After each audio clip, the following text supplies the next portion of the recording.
Iin, Muhammad Nasirul Sunnah, Hasbiatullah, Abdillah Toha, dan Abdullah Mursyid akan mempresentasikan mengenai pendekatan sosiologi dalam tafsir sosial. Ini adalah suatu pembahasan yang sangat menarik ya teman-teman.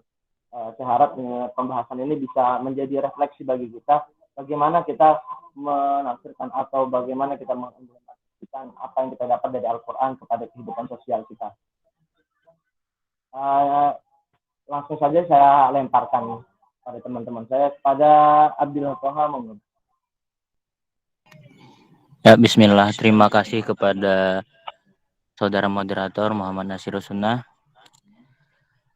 Untuk slide pertama, kami akan menjelaskan tentang apa sih korelasi sosiologi dan tafsir sosial. Nah, sebenarnya ini mohon maaf sebelumnya karena terbalik ya. Seharusnya kami membahas pengertian terlebih dahulu baru membahas korelasi, tapi ya tidak apa-apa, human error ya. Jadi mungkin saya agak nyenggol-nyenggol sedikit ya. Jadi sosiologi itu kan Bapak sosiologi itu yang terkenal di Barat adalah Auguste Comte yang mengatakan bahwasanya manusia itu dalam mengatur kehidupan manusia itu ada ilmunya begitu. Makanya kan pengertian sosiologi itu secara bahasa kan diambil dari sosis dan logos, yaitu memiliki arti kawan dan logos ilmu pengetahuan. Nah, jikalau melihat pengertian yang umum seperti itu, kita bisa menarik korelasi di antara sosiologi Barat dan tafsir sosial adalah sama-sama membahas tentang struktur sosial ataupun proses-proses sosial yang mana itu mencakup tentang perubahan-perubahan sosial yang ada. Nah,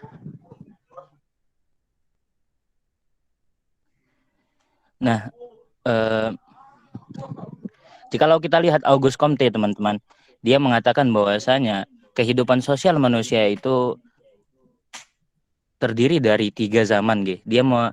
Dia terkenal juga sebagai sosiolog sejarah yang mengatakan bahwasanya manusia itu terdiri atas 3 zaman. Yang pertama zaman teologis yang mengatakan bahwasanya orang-orang pada zaman teologis ini adalah orang-orang yang masih percaya dengan tentang ketuhanan. Nah, kemudian tahap kedua yaitu zaman metafisis. Di Auguste Comte mengatakan bahwasanya pada tahap ini manusia itu lebih mempercayai sesuatu yang metafisis yang didasarkan oleh filsafat yang masih abstrak dan universal. Nah, kemudian Auguste Comte mengatakan tahap ketiga dari zaman manusia itu adalah zaman positifis. Yaitu dia mengatakan segala pengetahuan yang ada di dunia ini, manusia pada tahap ini sudah menggunakan sesuatu yang ilmiah dalam membuktikan segala sesuatu. Nah, kalau tafsir sosial itu juga begitu. Tafsir sosial itu juga membahas tentang perubahan-perubahan sosial yang ada di manusia. Contohnya, saya agak senggol sedikit, yaitu Tauhid Sosial oleh Prof. Amin yang mengatakan bahwasanya ayat-ayat yang mengandung tentang amal solih itu pasti berkaitan dengan yang namanya kesosialan. Contoh, dalam menggambarkan orang-orang takwa dalam surat Al-Baqarah, dzalikal kitabul la raiba fihi hudal lil muttaqin alladzina yu'minuna billahi wal yawmil dzalikal kitabul la raiba fihi hudal lil muttaqin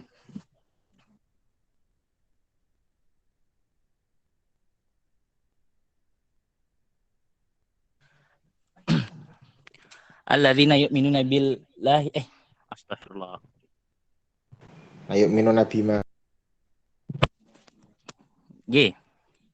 Sebentar. Alladzina yu'minuna bil ghaibi wa yuqimunas sholata wa mimma razaqnahum yunfiqun. bahwasanya di ayat ini kan memang menyinggung tentang bahwasanya orang beriman itu pasti menyisihkan sedikit rezekinya kepada orang yang membutuhkan, menginfakkan hartanya kepada orang yang membutuhkan. Di sini dalam tauhid sosialnya Pak Amin Rais, dia mengatakan bahwasanya segala sesuatu yang berbentuk ketauhidan, yang dimana itu adalah suatu bentuk yang transendental, itu pasti berbentuk juga dalam bentuk humanisasi. Makanya korelasi antara sosiologi dan tafsir sosial itu sangat erat kaitannya. Saya kembalikan kepada moderator. Terima kasih kepada Mas Abdullah dan itu bagaimana korelasi tentang ilmu sosiologi dan tafsir dari sosial, dan ini sangat penting. Hai teman-teman, kita bisa mendalaminya.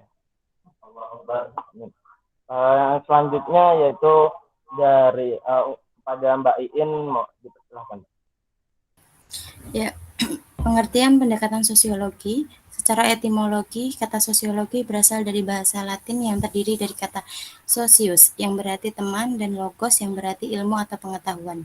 Secara terminologi, sosiologi adalah ilmu yang mempelajari struktur sosial dan proses-proses sosial, termasuk perubahan-perubahan sosial. Adapun objek sosiologi adalah masyarakat yang dilihat dari sudut hubungan antar manusia dan proses yang timbul dari hubungan manusia dalam masyarakat. Sedangkan tujuannya adalah meningkatkan daya kemampuan manusia dalam menyesuaikan diri dengan lingkungan hidupnya. Sedangkan studi sosiologi agama menurut Joachim Walsh merumuskan secara luas sebagai suatu studi tentang interrelasi dari agama dan masyarakat serta bentuk-bentuk interaksi yang terjadi antar mereka.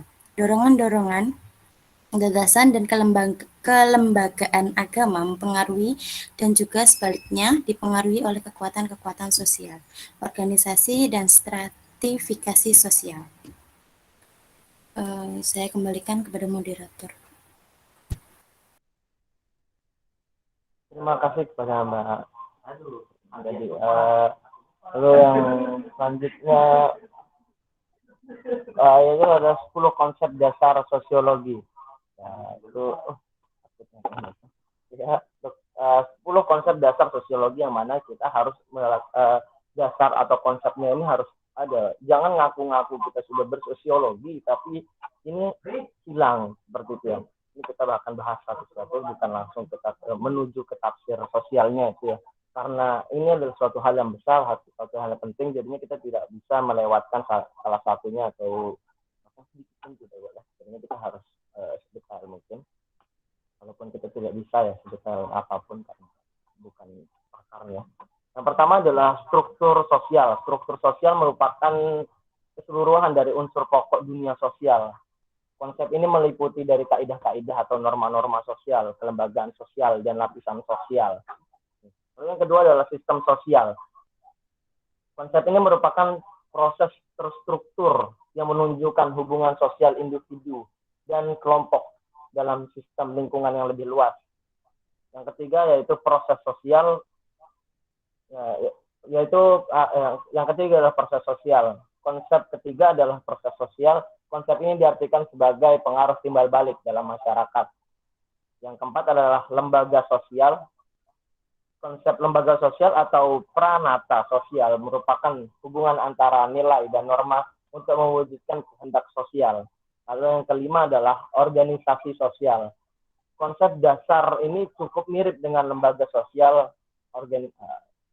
Konsep dasar ini cukup mirip dengan lembaga sosial. Organisasi sosial adalah hubungan kerjasama antar individu yang mengorientasikan pola perilaku anggota untuk mencapai tujuan bersama. Lalu yang selanjutnya akan dibacakan oleh Mas Abdullah Mursyid. Monggo Mas.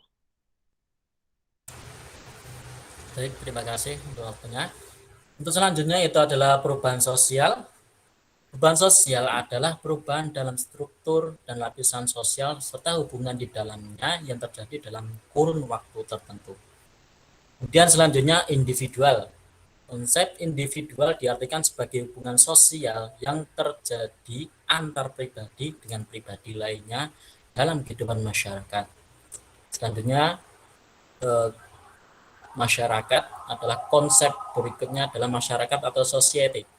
Konsep ini diartikan sebagai sekelompok manusia yang hidup bersama untuk berinteraksi dan mencapai kepentingan bersama. Kemudian Kelompok merupakan himpunan masyarakat atau sekumpulan individu yang saling berinteraksi satu sama lain. Hubungan kelompok sosial bisa menimbulkan integrasi sosial dan konflik sosial. Dan yang selanjutnya adalah komunitas. Komunitas merupakan kumpulan individu yang berinteraksi di dalam daerah tertentu. Biasanya, komunitas memiliki kesamaan visi, hobi, dan kepentingan lainnya. Terima kasih Mas Abdullah Mutakin. Lalu yang selanjutnya adalah saya berikan kepada Mbak Devi. Monggo Mbak Devi.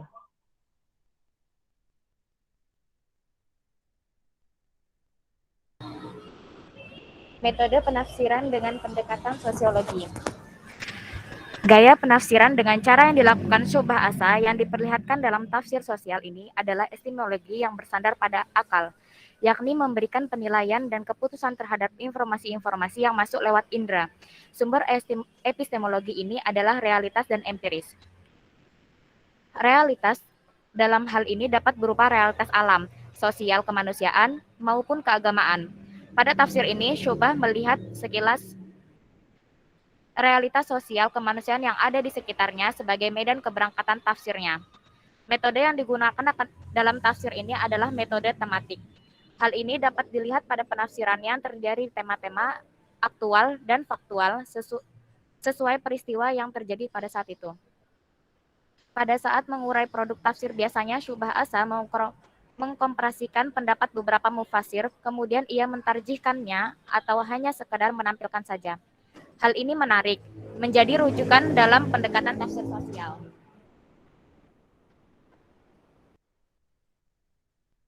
Terima kasih Mbak Devi. Selanjutnya saya berikan kepada Mbak Hasbiatullah. Monggo Mbak Hasbiatullah. Jelaskan tafsir sosial. Monggo Mbak. Baik, tafsir sosial.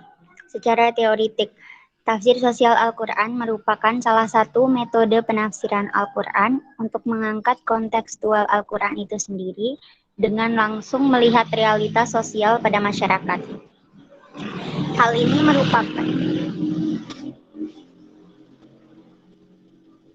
ini merupakan gagasan spektakuler yang digagasi oleh tokoh muslim, yaitu Az-Zahabi, walaupun bukan satu-satunya tokoh yang mengembangkan tafsir ini. Profesor Amin Rais menjadi salah satu penggagas utama tafsir sosial di Indonesia. Kemudian bukti dapat dijumpai pada hasil-hasil pemikirannya yang sangat relevan pada tafsir sosial ini, yaitu pada penyelesaian problematika yang terjadi pada realita kehidupan masyarakat dengan merujukan pada ayat-ayat Al-Quran. Salah satu hasil pemikiran Profesor Amin Rais yang dirujukannya kepada tafsir sosial yaitu tauhid sosial.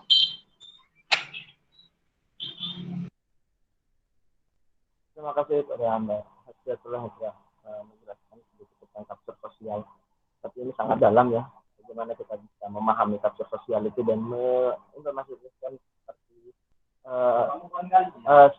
kita implementasikan seperti halnya Pak Amin Rais ini yang sampai menggagas tauhid sosial. Bagaimana tauhid sosial itu tadi sudah dijelaskan oleh Mas Abdullah Toha di awal. Lalu selanjutnya kepada Mbak Ardita untuk metode tafsir sosial dan contohnya. Monggo Mbak. Metode tafsir sosial dan contohnya. Pertama, metode deskriptif. Metode deskriptif yakni suatu metode penelitian tentang dunia empiris yang terjadi pada masa sekarang. Tujuannya untuk membuat deskripsi, gambaran atau lukisan secara sistematis, faktual, dan akurat mengenai fakta-fakta, sifat-sifat, dan hubungan antara fenomena yang diselidiki. Menurut Supardan, metode ini dituntut kehati-hatian dalam mengumpulkan satu data atau fakta untuk mengungkapkan beberapa hal yang diuraikan seperti penggolongan, praktik maupun peristiwa yang mencakup di dalamnya. Pengumpulan data dilakukan dengan menggunakan pertanyaan-pertanyaan yang disusun melalui angket terhadap responden untuk mengukur pendapat atau tanggapan publik tentang sesuatu yang diteliti. Yang kedua, metode komparatif. Metode komparatif adalah sejenis metode deskriptif yang ingin mencapai jawaban mendasar tentang sebab akibat, analisis faktor-faktor atau penyebab terjadinya atau munculnya suatu fenomena. Jangkauan waktunya adalah masa sekarang. Jika jangkauan waktu terjadi pada masa lampau, maka penelitian tersebut termasuk dalam metode sejarah. Metode komparatif ini juga mementingkan perbandingan antara macam-macam masyarakat beserta bidang-bidangnya untuk memperoleh perbedaan-perbedaan dan persamaan serta sebab-sebabnya baru. Maka teori tersebut akan lebih menguat dan mungkin akan mencapai taraf hukum teori. Dan yang terakhir, metode studi kasus. Metode studi kasus merupakan satu penyelidikan mendalam dari individu, kelompok atau institusi untuk menentukan variabel dan hubungannya di antaranya variabel yang mempengaruhi status atau perilaku yang saat itu menjadi pokok kajian. Dengan demikian, peneliti mampu mengungkapkan keunikan-keunikan objek penelitian dan menelaah hubungan antara variabel yang mempengaruhi status atau perilaku yang dikaji. Kita semua diingatkan Allah Subhanahu wa Ta'ala agar senantiasa berkorban dengan penuh ikhlas tanpa batas seperti diurai dalam Quran surat Al-Hajj 22:37 yang berbunyi, daging-daging unta dan darahnya itu sekali-kali tidak dapat mencapai keridhaan Allah, tetapi ketakwaan dari kamulah yang dapat mencapainya. Demikianlah Allah telah menundukkannya untuk kamu, supaya kamu mengagungkan Allah terhadap hidayahnya kepada kamu. Dan berilah kabar gembira kepada orang-orang yang berbuat baik. Saya kembalikan ke moderator.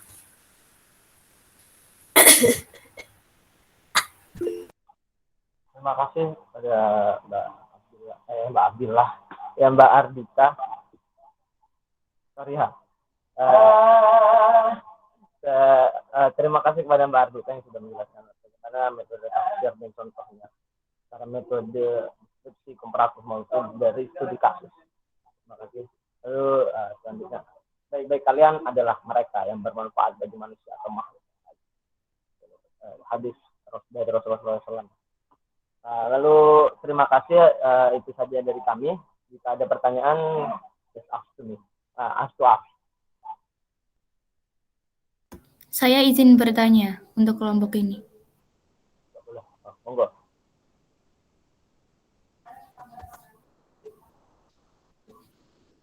Suara saya terdengar apa enggak ya, Mas Nasir? Terdengar. Oh ya. Saya mau tanya mengenai ini tadi. Urgensi dari pendekatan sosiologi terhadap tafsir Al-Quran itu apa? Gitu.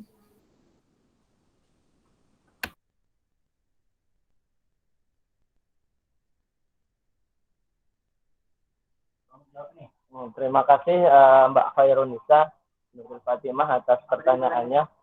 Bagaimana apa sih urgensinya mengkolerasikan sosiologi dan faktor sosial ini sendiri ya? Bagaimana teman-teman? Mau ini ditampung dulu apa gimana, teman-teman? Tampung dulu bagaimana? Tampung dulu aja sih, gak apa-apa. Oke, tampung dulu ya, Mas Resti ya, ditampung. Ada pertanyaan lain? Ya, Mas Resti yang ke tangan, monggo Mas. Bagaimana cara menyatukan antara tafsir sosiologi dengan pendekatan sosial terhadap masyarakat itu? Terima kasih.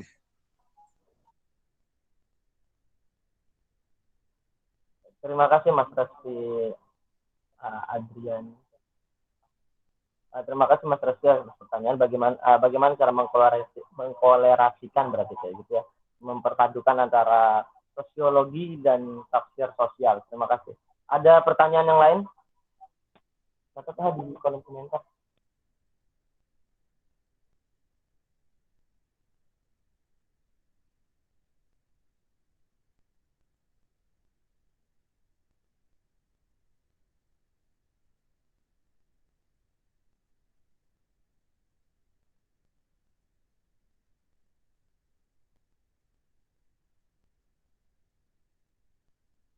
Bagaimana? Apakah ada pertanyaan lain? Apa dijawab dua ini dulu? Dijawab dulu aja daripada nanti kelamaan. Oke, siap. Uh,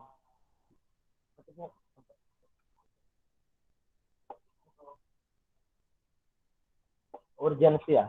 Saya mencoba menjawab, nanti bisa ditambahkan sama teman-teman yang lain. Urgensi pendekatan sosial dan tafsir sosial dalam berislam, lebih spesifiknya berislam ya. Bagaimana kita memahami Al-Quran, bagaimana kita menafsirkan Al-Quran, apa sih urgensinya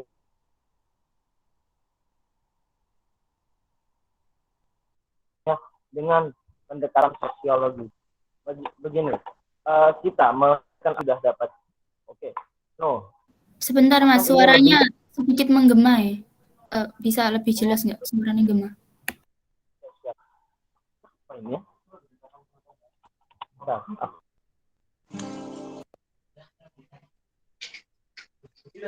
Oke.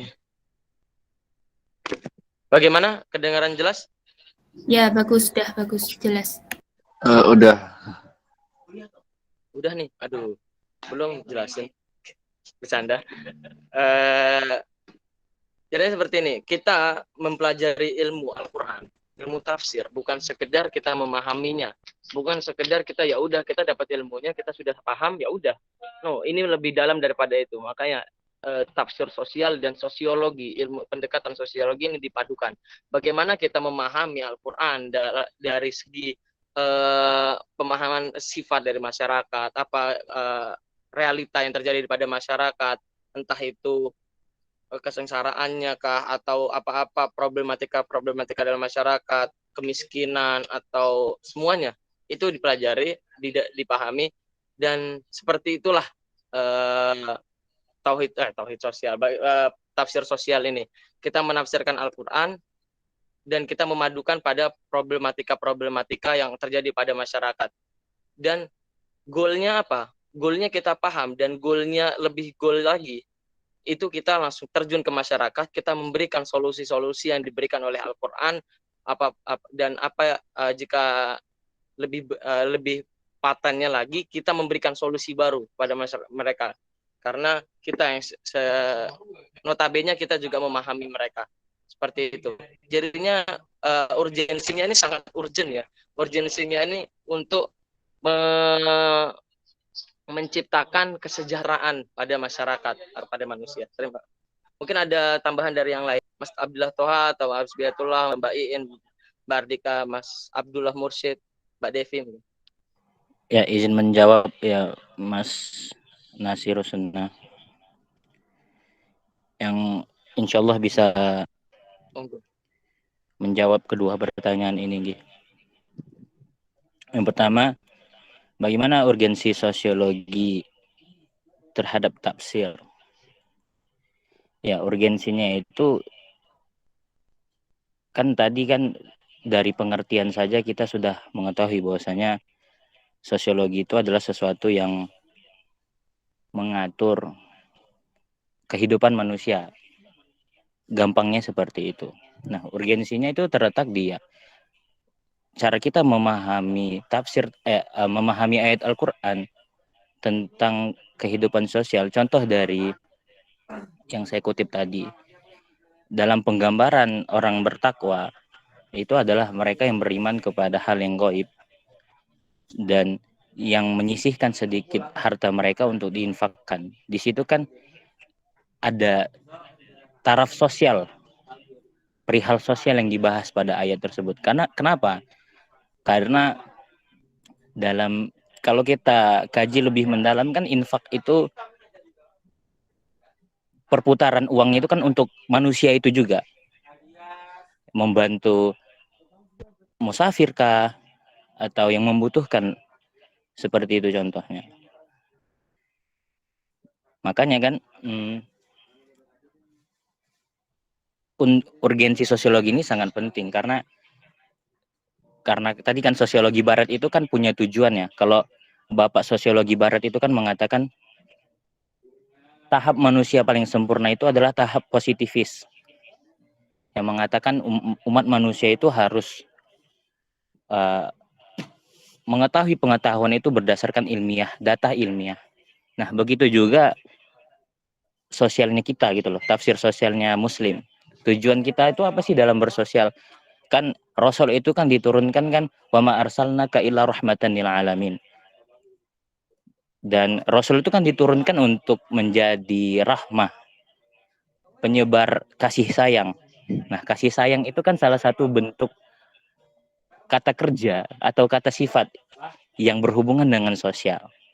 Makanya sosiologi itu kan punya tujuan, dan urgensi tafsir sosial itu ya ingin agar kita masyarakat muslim itu tertuju kepada ke sana. Kan Allah juga bilang ya ayyuhalladzina amanu dukhulu fis silmi kafah. Kafah itu kan bukan hanya apa namanya? Bukan hanya berhubungan kita dengan Allah sebagai Rabb alam, tapi juga sesama ciptaan, sesama makhluk. Kan di situ kata kafah itu kalau dikaji lebih mendalam kan seperti itu. Kemudian untuk pertanyaan Mas Respi, bagaimana membandukan sosiologi dengan tafsir sosial? Ya, kalau saya menjawabnya, Al-Quran itu ya memang sangat sosiologi, sudah sangat sosiologi. Karena Al-Quran itu jelas, dalam mengarahkan kehidupan manusia itu sangat jelas. Kalau kita tertimpa musibah harus bagaimana, atau berhubungan kepada tetangga contohnya, ataupun kepada halayak ramai. Jadi sebenarnya kita bukan memadukan sosiologi barat kepada Al-Quran, bukan. Tapi Al-Quran itu ya itu memang ilmu sosiologi. Makanya kan kalau kata Muhammad Abduh itu kan seharusnya kita sebagai umat muslim itu jangan terlalu mundur pemikirannya. Kalau kita hanya berkutat pada Quran yang zaman dahulu, kita tidak akan bisa mengimbangi perkembangan zaman sekarang. Karena kalau kita pelajari lebih mendalam, ya Al-Quran itu akan korelasi sepanjang zaman gitu loh. Tergantung kita, bukan tergantung sih, memang Al-Quran itu memang akan terhubung dengan segala zaman. Jadi untuk memadukan sosiologi dengan tafsir itu ya bukan dipadukan, lebih tepatnya Mas Respi, tapi tafsir sosial itulah yang menjadi tonggak sosiologi seharusnya. Mungkin itu Mas Nasir, terima kasih. Afwan, izin feedback ya untuk tadi Mas Toha. Boleh apa enggak ya?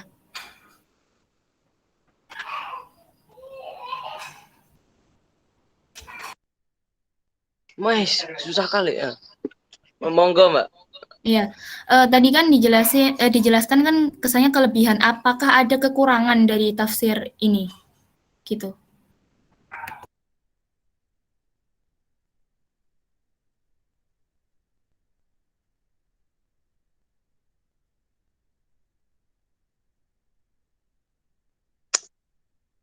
Monggo, Mas.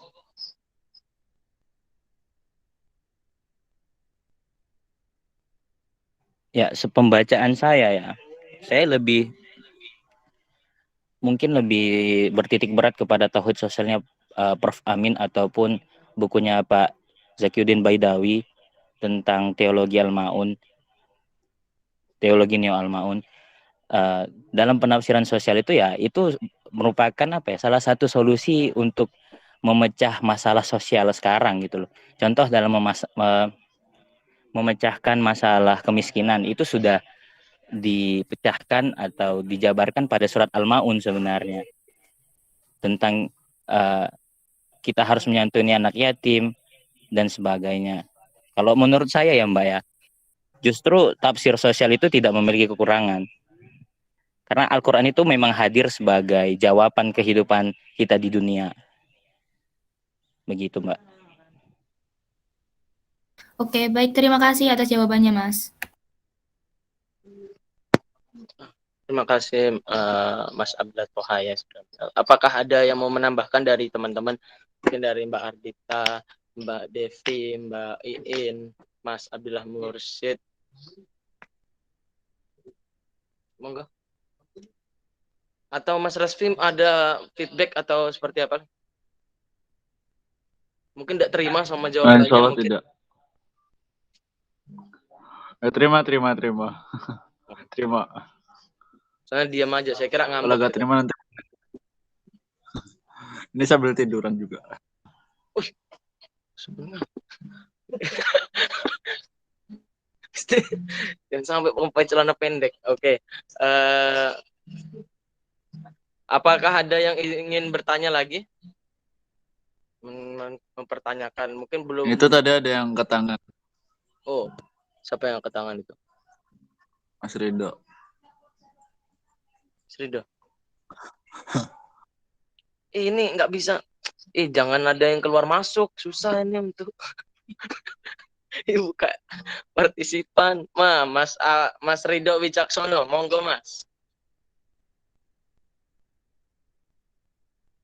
Santai. Bismillahirrahmanirrahim. Terima kasih atas kesempatannya.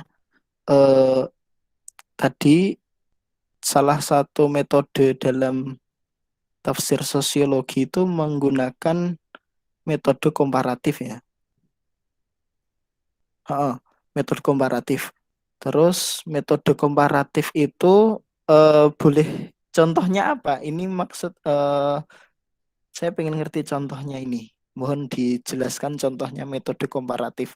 Misalnya ayat A dibandingkan dengan apa gitu. Gitu apa gimana gitu. Ini contohnya menurut saya belum keluar ini contohnya gitu. Terima kasih.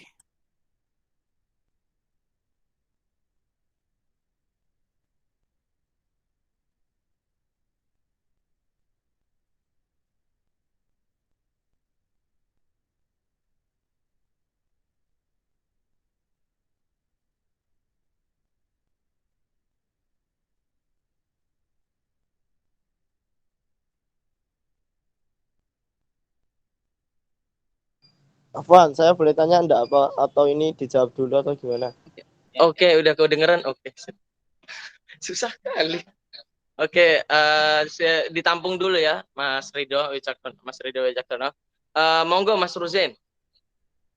Oke, Monggo. siap. Boleh dilihat yang apa namanya? Slide terakhir tadi, Mas.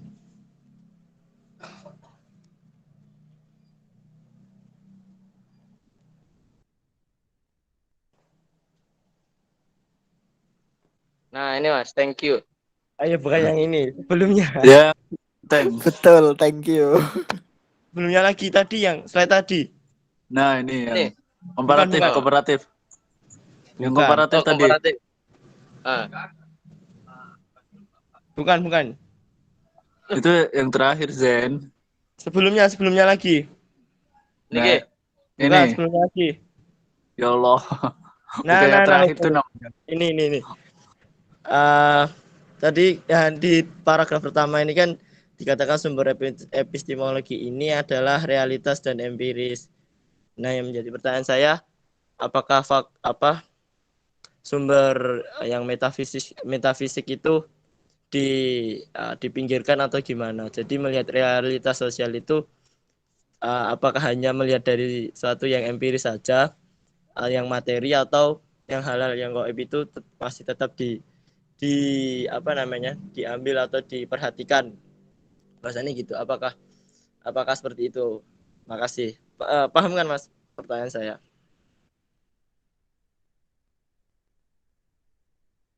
Udah kedengeran? Oke. Terima kasih Mas Ruzen atas pertanyaannya. Main detail. Baik. Apakah ada yang ingin bertanya lagi? Ditampung dulu ya.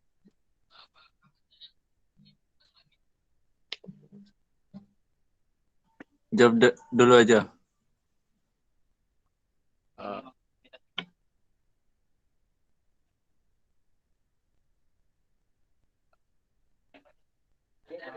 Monggo mungkin dari kelompok, dari Mbak Ardita atau Mbak Devi, Mbak Iin, siapa lagi? Oke, bertiga. Mas Abdullah Mursyid mungkin, Mbak Abdillah, Mbak Asbiatullah, monggo mungkin mau menjawab.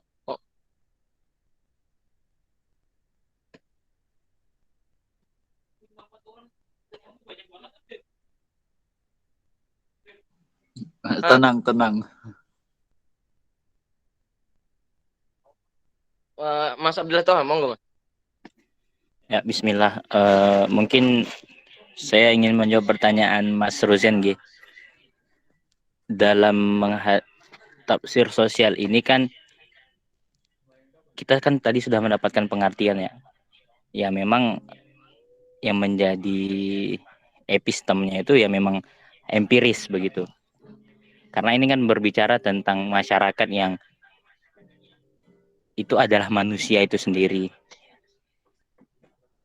Jadi ya dalam memaknai tafsir sosialnya ya memang harus berdasarkan empiris gitu Mas. Contoh dalam menghadapi kemiskinan itu kan di surat Al-Maun itu kan kita diperintahkan untuk memberi makan orang miskin dan sebagainya. Itu kan sesuatu yang empiris. Bagaimana kita mengetahui ada orang yang miskin kalau kita tidak melihat orang miskin secara empiris dan reality gitu. Begitu Mas Ruzen. Ini pendapat saya nih.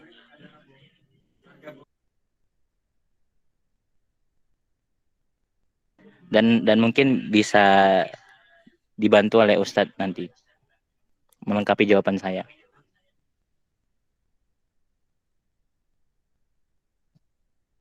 Benar. Terima kasih Mas Abdullah Toha ya. Dan tadi apa tadi dari Mas Ridho Wicaksono? Dan dari Mas Ridho Wicaksono tadi contoh metode komparatif tafsir ya. Oke. Bentar. Gimana dari kelompok ada yang mau menjawab?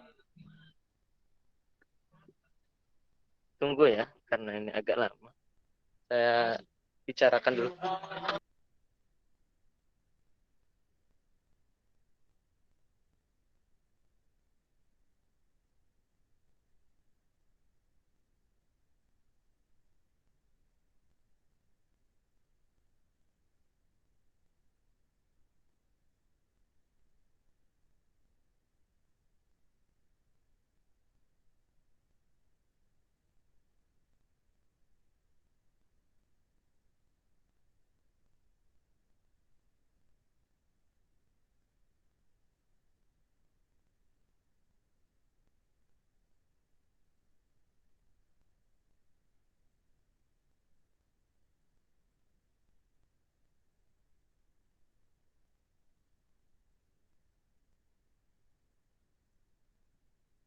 Saya mau menjawab ya pertanyaan dari Mas Ridho.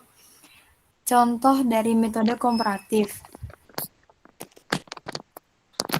Menurut pemahaman saya, kan metode komparatif yaitu metode pengamatan dengan membandingkan antara bermacam-macam masyarakat serta bidang-bidangnya untuk memperoleh perbedaan dan persamaan sebagai petunjuk tentang perilaku suatu masyarakat. Jadi contohnya itu misalnya perbandingan, ini kan di sini kan kayak perbandingan jika waktu terjadi pada masa lampau dan masa kini gitu. Jadi contohnya kayak perbandingan pertanian Indonesia pada masa lalu dan masa kini. Kurang lebih seperti itu.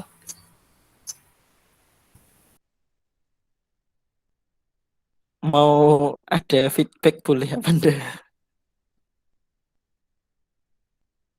Kalau misalnya membandingkan Indonesia masa lalu sama masa lampau sama masa sekarang, posisinya tafsir posisinya Al-Qur'an itu di mananya? Gitu. Mungkin bisa ngasih contoh apa namanya? Buku buku tafsir sosial ini produknya ini gitu kan. Dari situ kan mungkin paham ya.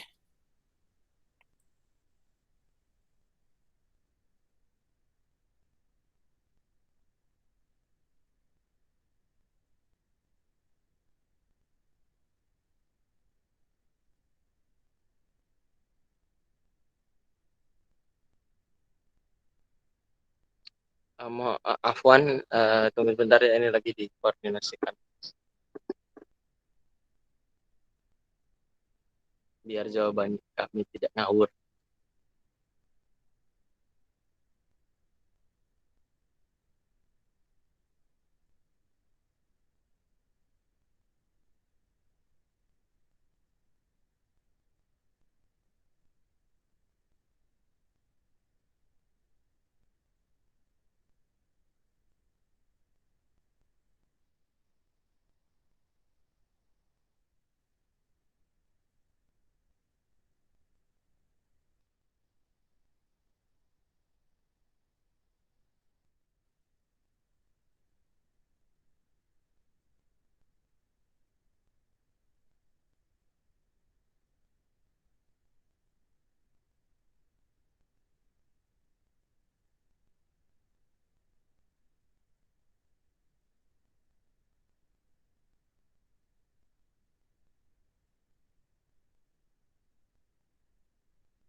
Ya, izin menjawab, G. Mangga. Siap. Ya, jikalau ngomongin sebab akibat terlebih tentang komparatif ini, mungkin saya kembali kepada ciri-ciri orang bertakwa itu. Nah, kan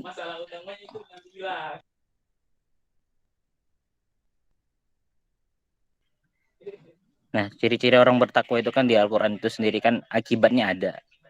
Contoh dari perbuatan amal soleh itu kan, sholat itu bisa membuat orang terhindar dari anil fahsya wal munkar kan. Nah, begitu juga dalam tafsir sosial itu, orang yang bertakwa itu, orang yang beriman itu pasti memiliki jiwa sosial yang tinggi begitu. Entah dia memberikan harta yang dicintainya kepada kerabatnya, ataupun memberi makan orang miskin, kemudian menolong anak-anak yatim, musafir dan sebagainya.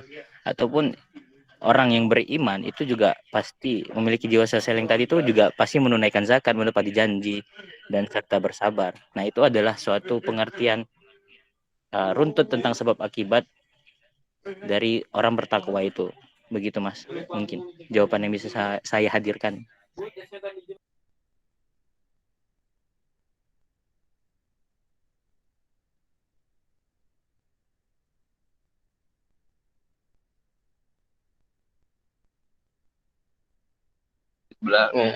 Diem.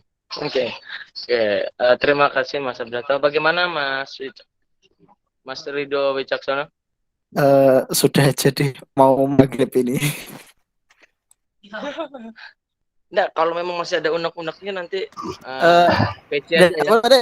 Kalau tadi Mas Abdillah Toha itu tak tangkep itu malah dekat ke metode deskriptif gitu loh. Gitu.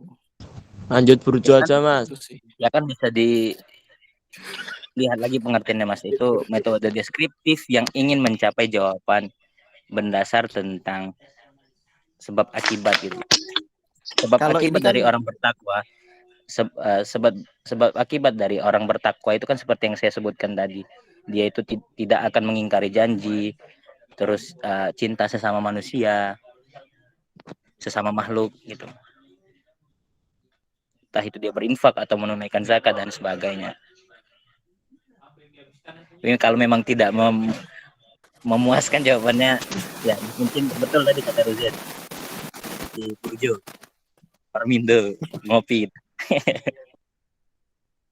Gas lah. Terima kasih. Ya, apa namanya? Sudah jam berapa nih ya? Maghribnya jam berapa, Mas? Maghrib. Setengah. Tempat saya 17.36. Iya, baik. Mungkin ini pertanyaannya, ya bagus-bagus ya. Ini pembekalan hari ini sudah lebih maju di depan itu ya. Jadi saya kira itu masih bermain di ada bulu ijtimainya punya Muhammad Abduh ya, atau Maraghi ya, corak-corak al-ijtimai itu, Said Kutub ya, tafsir pergerakan ya. Saya asumsinya ke situ, tapi alhamdulillah hari ini pemakalah ya, pemateri itu lebih ke depan, bagus ya. Ini merupakan satu terobosan yang disampaikan bahwasanya benar tadi yang dikatakan, memang Al-Quran turun untuk masyarakat ya. Masyarakat kan direspon dengan Al-Quran ya. Jadi kehidupan masyarakat sosial itu Al-Quran merespon tentang itu ya. Jadi merespon tentang itu. Misalnya tadi pertanyaan daripada Mas Ridho Wicaksono ya, metode komparatif. Jadi sudah sampai ke tahapan metode komparatif yang itu alhamdulillah bagus ya, nanti bisa dikembangkan itu. Jadi teman-teman kalau mau mengembangkan ini bagus ya. Nah, kemudian pernah nggak kita lihat itu kasus ayat 4 ya, bicara tentang Fir'aun ya. Fir'aun sikapnya kan yuzabbihu abna'ahum wa yastahi nisa'ahum ya. Innahu kana minal mufsidin ya. Yuzabbihu abna'ahum, dia menyembelih anak-anak laki-laki ya. Anak laki-laki itu semua disembelih sama dia. Wa yastahi nisa'ahum, anak perempuan dibiarkan hidup ya. Innahu kana minal mufsidin, sesungguhnya Fir'aun itu termasuk golongan yang apa namanya yang merusak kehidupan sosial ya. Jadi ada di dunia itu yang merusak kehidupan sosial dengan membiarkan anak perempuan dan membunuh anak laki-laki. Nah, metode komparatifnya ini kan merusak ya. Bagaimana yang dilakukan oleh orang Quraisy, orang kafir Arab jahiliyah masa itu ya. Mereka membunuh perempuan dan membiarkan laki-laki. Nah, ini metode komparatif daripada sudut pandang sosial ya. Jadi permasalahan-permasalahan sosial itu dikomentari ketika bicara tentang masalah tadi kemiskinan. Pokoknya kita bermain di masalah-masalah sosial saja ya. Masalah kemiskinan. Apa solusi daripada Al-Qur'an untuk masalah sosial kemiskinan? Ya, diberikan solusinya yaitu dengan zakat ya. Selain zakat kan ada sedekah ya, ada infak dan seterusnya. Hadiah dan lain-lain itu kan. Nah, konsep masalah sosial misalnya masalah orang yang punya istri banyak, budayanya istrinya itu kan lebih daripada 10 kalau zaman-zaman dulu itu kan. Lalu Al-Qur'an mengomentari tentang itu, dibatasi sebagai 4 begitu. Nah, jadi masalah-masalah sosial yang berada dalam interaksi Al-Qur'an dengan masalah sosial pada masa itu, yaitu dengan wahyu, yaitu memberi batasan-batasan dan norma-norma yang diikuti untuk kemajuan ya. Misalnya tentang tatanan kehidupan masyarakatnya.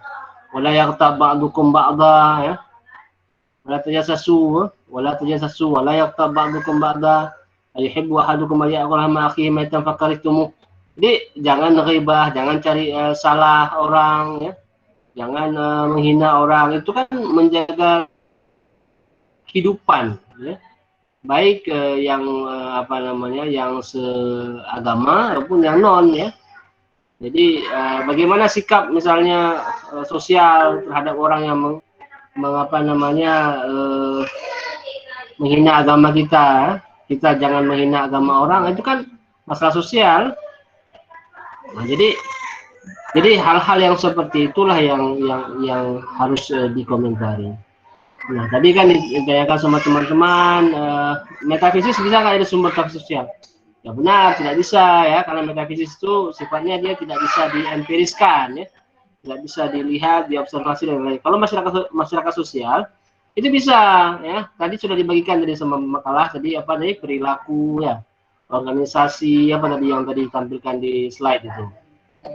Apalagi yang istilahnya mendekat kepada itu. Jadi kelompok masyarakat, perilaku masyarakat, gejala-gejala masyarakat. Nah, itu dikomentari oleh Al-Qur'an. Makanya ketika Al-Qur'an dengan pendekatan sosial makin berubah. Makin ke depan makin itu karena kan masyarakat berubah ya.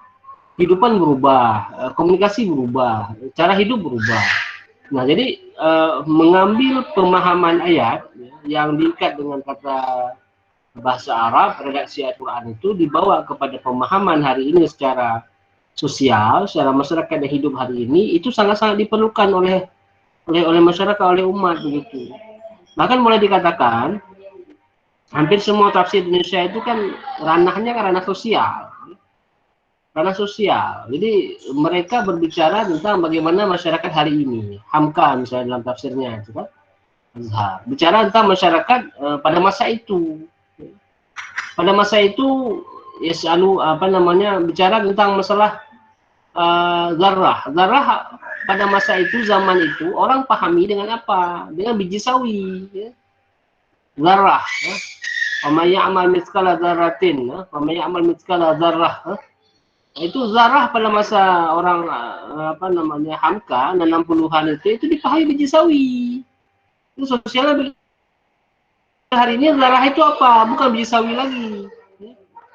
Jadi itu yang mesti dicari sebagai apa ya, dalam memenuhi Al-Quran itu sebagai huda linnas, ya, sebagai petunjuk bagi manusia.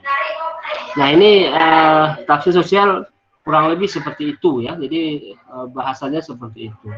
Nah kalau Anda misalnya membaca corak-corak adabul ijtimai misalnya, oh oke lah kita ambil misalnya Said Qutb ya, dalam kitabnya Hafizul Quran, itu kan menceritakan tentang apa ya, ketika gerakan kebangkitan Islam pada masa itu, harakah nuansa-nuansa itu yang terlahir ketika ayat dibawa kepada sosial masyarakat pada masa itu. Ketika Muhammad Abduh misalnya ya, Muhammad Rashid Ridha ya, dan tafsir Al-Manar kan begitu juga ya, Mustafa Al-Maraghi ya, dalam tafsirnya begitu juga. Nah, jadi kalau dikatakan bagaimana kelebihan dan kekurangan tadi ya, nah, kekurangannya itu dia tidak bisa pakem ya, tidak bisa sustainable, tidak bisa bertahan ke depan. Dia itu harus diupdate ya, diupdate. Dia harus melakukan pemahaman masyarakat pada masa-masa berikutnya itu bisa cocok ya, karena apa namanya, nuansa sosial ya, mas kita diikat oleh masa dan waktu ya, ruang itu juga bisa menjadi sebuah apa namanya, transformasi yang ini ya, yang berubah begitu. Jadi kitanya harus menyesuaikan begitu ya. Jadi kita terikat dengan ruang, dimensi ruang dan dimensi waktu. Kalau dimensi ruang hari ini sudah bisa diselesaikan. Anda dengan saya berjumpa tapi tidak pakai ruang yang seperti biasa, ruang kelas begitu. Ini ruangnya sudah berubah kemari, ini dimensi ruang ya. Tapi kalau dimensi waktu yang belum ada, mungkin ke depan mungkin itu bisa pindah dimensi waktu misalnya. Tapi sekarang ini belum. Untuk memberikan penjelasan kepada itu bagaimana? Ya kita harus pahami perubahan kehidupan itu. Bukan kita paksa Al-Quran untuk mengikuti, bukan. Tapi nuansa hidayah, huda linnasnya itu yang harus kita munculkan dalam setiap apa namanya, penafsiran ayat yang kita sampaikan sesuai dengan perkembangan zaman. Nah, jadi itu dia kelebihan, jadi kekurangannya seperti itu. Kelebihannya ya, dengan orang membaca apa namanya, tafsir sosial itu orang akan oh begini ya. Nah, misalnya cerita tentang apa namanya, kezaliman Fir'aun misalnya, kezaliman pemimpin misalnya ya. Nah itu kan akan menjadi semacam apa ya, semacam konsep ya. Nah, ketika ada mufassirin misalnya menyerang kezaliman pemimpin itu, pemimpin menganggap diri sebagai Tuhan misalnya. Nah, ini kan tidak ada yang memimpin yang menganggap diri sebagai Tuhan kan. Karena sistemnya sistem apa namanya, sistem pemilihan langsung, demokrasi ya, kan tidak ada begitu. Jadi bagaimana dimaksudkan dengan kezaliman pemimpin? Nah, nuansa yang berbeda kan beda. Dulu kan zaman dulu pemimpin menjadi pemimpin kan selama-lamanya. Kalau sekarang kan tidak begitu ya, sudah berubah. Kita nggak tahu ke depan nanti bagaimana lagi ya. Nah itu salah satu misalnya sisi kepemimpinan ya. Makanya kehadiran tafsir sosial ini untuk menjembatani itu. Jadi menjembatani pemahaman umat untuk membaca itu. Saya seperti saya bilang tadi ya, mungkin hampir semua tafsir Indonesia itu yang dibuat yang oleh apa namanya, Profesor Shihab ya, ataupun tafsir yang lama-lama itu nuansa sosial semuanya.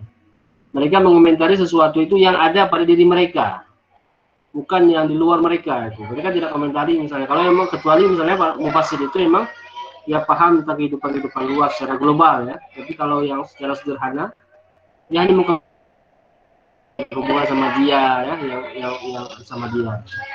Nah itu nanti bisa dikembangkan lebih jauh ya para apa namanya, para mahasiswa. Ya, tadi juga sudah sebutkan tauhid sosial ya. Ya, mengimani sesuatu tapi langsung praktek ya, teologi al-ma'un ya. Nah, jadi kita paham dengan ayat itu langsung praktek, memberi makan orang ya. Jadi sebagai apa namanya, implementasi pemahaman daripada ayat tersebut ya. Allahu Akbar. Wa man 'ada fa ulaika ashabun nari hum fiha khalidun, ya. Jadi dalam Al-Qur'an misalnya ayat 275 ya. Surah Al-Baqarah itu tentang dosa besar, yaitu riba ya.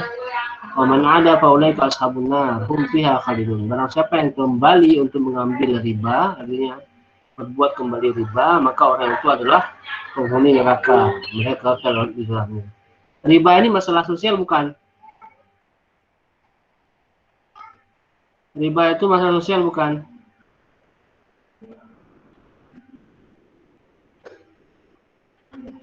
Para mahasiswa, riba ini masalah sosial bukan? Gimana Ustaz? Masalah sosial. Apakah riba termasuk masalah sosial? Betul. Jelas, Ustaz. Jelas, Ustaz. Jelas. Oke. Nah, apa namanya hari ini? Pinjaman online hari ini. Itu kan masalah sosial itu. Orang terjebak pinjaman online, bunganya dilipat, ya, udah dilipat, dipatah, dibuang ya. Jadi hari ini pinjaman online itu masalah sosial. Jadi zaman dulu kan enggak ada pinjaman online, ya enggak? Zaman dulu pinjaman ya tidak online ya, offline ya. Sekarang udah pinjaman online. Bagaimana kita mentafsir ayat wa man 'ada fa ulaika ashabun nari hum fiha khalidun. Barang siapa yang berbuat kembali riba atau berbuat perbuatan riba, maka orang itu adalah penghuni neraka. Mereka ke dalamnya. Itu bagaimana kita tafsirkan hari ini itu? Apakah ketika kita tidak bisa memberikan pemahaman kepada pinjol itu, pinjaman online itu, bahwasanya itu adalah riba dan lain sebagainya, maka ini menjadi sebuah masalah ya, sebuah masalah. Jadi kita berarti seorang mufassir itu tidak bisa memberikan solusi. Oh, dalam Al-Quran nggak ada bicara masalah pinjaman online. Jadi pinjaman offline, gitu dia. Jadi nggak bisa begitu. Ya. Kita harus menghadirkan pinjaman online itu ya, sebagai sesuatu yang sama dengan pinjaman offline. Nah, ini tugas mufassir. Makanya tafsir sosial itu penting sekali. Penting sekali untuk menjembatani pemahaman masyarakat. Sekarang apa-apa online ya. Apa-apa online. Ya kan? Semua udah online. Jadi hari ini semua online. Nah, jadi untuk yang seperti ini, ini kehadiran kita memahami ilmu sosiologi yang benar, baik dengan gejala masyarakat, perilaku masyarakat, ya. Kemudian bagaimana mengkomentari tentang itu. Nah, itu ya, oleh seseorang yang ingin menafsirkan ilmu sosial. Nah, itu yang harus diketahui secara detail, secara rinci. Jadi kita dalam menjelaskan sesuatu itu harus paham ya nuansa sosialnya. Jadi ada kebutuhan masyarakat yang luas. Masalah riba itu kan dulu kan zaman-zaman Nabi itu orang kan riba, model riba ya. Ada riba nasiah, riba fadl, itu model-modelnya. Hari ini kan nggak pakai lagi model-model gitu ya. Nanti kan nggak begitu lagi modelnya. Jadi kalau mufassir tidak paham sejarah riba, bagaimana yang meresahkan masyarakat itu, sampai hari ini pinjaman online yang meresahkan masyarakat itu bagaimana cara dia komentar? Dulu orang bermain cuma riba fadl, riba nasiah, riba apa lagi? Ribayat, ya. Bahkan itu panjang lah kalau kita bahas sebenarnya. Nah, itu ya yang saya ingin sampaikan itu. Jadi kelebihannya itu dia, kekurangannya tadi dia tidak bisa sustainable, tidak bisa bertahan ya. Dia mesti dia lakukan upgrade dan update selalu. Nah, itu dia. Itu ya Mas Ridho. Jadi kalau ditanya komparasi, ya komparasi seperti itu. Komparasi pemimpin Fir'aun misalnya membunuh laki-laki, ya. Pemimpin di jahiliyah, masa Arab jahiliyah. Waktu Nabi hidup kan, waktu sebelum Nabi waktu ketika Nabi sosiologi kehidupan Nabi masa-masa itu kan mereka membunuh ini ya, membunuh perempuan ya. Mereka membunuh perempuan. Jadi itu komparasinya seperti itu. Ini permasalahan-permasalahan sosial. Nah, untuk lebih dalamnya, karena ini masalah sosial sih, masalah yang update selalu, para pemakalah sebenarnya harus menghadirkan contoh-contoh seperti itu. Lihat tafsir yang terbaru misalnya hari baru ya. Tafsir yang belakangan hadir itu yang terbaru. Ya. Atau coba nanti lihat punya misalnya Wabah Zuhaili walaupun bernuansa hukum ya. Tapi coba lihat respon beliau misalnya ketika berbicara tentang masalah sosial. Nah, itu menjadi sebuah rujukan bagi kita. Nah, nanti perbandingannya gimana mufasirnya yang lalu menafsirkan abad-abad misalnya 12 Hijriah misalnya kan. Bagaimana mereka ini dibandingkan dengan abad 14 Hijriah misalnya tentang ini. Jadi kan itu kan ada perubahan sosial masyarakat yang apa namanya ini. Yang ingin dijembatani atau disambung begitu ya. Nah, baik saya rasa itu ya para mahasiswa. Walaupun ini hanya sebagai ini saja ya, sebagai apa pengantar begitu ya. Untuk mendalaminya silahkan banyak-banyak baca ya tentang ini. Nanti saya kasih satu artikel ya Kak nanti di grup ya. Dibaca ya. Yang sama saya punya lama ya, punya masih bahasanya yaitu corak adab al-ijtimai. Jadi adab al-ijtimai ya. Adab maknanya adalah bahasa. Kan Al-Quran daripada teks bahasa, kemudian ditransfer kepada ijtima, sosial masyarakat ya. Adab al-ijtimai. Jadi bagaimana cara menafsirkan ayat itu, melihat teksnya, dan itu dikontekskan kepada masyarakatnya gimana. Adabul ijtimai ya, lebih terkenal itu. Tapi kalau sosial ini adalah istilah ya yang dicoba hadirkan sebagai pendekatan ya daripada menafsirkan Al-Quran. Dan ini hampir semua ini ya, semua apa ya, mufasir bernuansa ini ya. Nabi kan begitu juga ya, Nabi ketika mengomentari hal-hal yang itu kan hadis Nabi sosial terhadap itu ya, terhadap hal apa yang dia lihat gitu. Jadi hadis itu kan sosial sifatnya ya. Jadi hadis Nabi melihat sebuah peristiwa lalu menyampaikan, itu kan responnya itu. Jadi di sosial begitu. Nah, bagaimana itu kita bawa sekarang untuk hari ini? Cara konteksnya kita bawa hari ini itu bagaimana? Nah, itu dia, lebih kurang begitu. Baik, semua pertanyaan saya rasa sudah terjawab ya. Oh, udah azan ya. Mas Ridho sudah, kemudian tadi Respi ya, memadukan ya. Nah, seperti tadi ya, jadi paham sosiologi itu ilmu sosial. Nah, masukkan di tes sosial itu lebih membantu dia. Nah, urgensinya ya seperti yang kita sampaikan tadi, sangat urgensi terutama dalam menyebarkan atau membawa pesan hidayah kepada seluruh umat manusia rahmatan alamin. Baik para mahasiswa, sudah azan, kita tutup dengan membaca hamdalah. Alhamdulillahirabbil alamin. Ya, nanti kalau ada yang mau bertanya lagi ya silakan nanti ditanya di grup chat aja ya. Ya, kita doa sama-sama. Subhanakallah wa bihamdika, asyhadu an la ilaha illa anta, astaghfiruka wa atubu ilaik. Terima kasih atas segala perhatian. Mohon maaf atas segala kesalahan. Wassalamualaikum warahmatullahi wabarakatuh. Waalaikumsalam warahmatullahi wabarakatuh. Syukran jazilan Ustaz.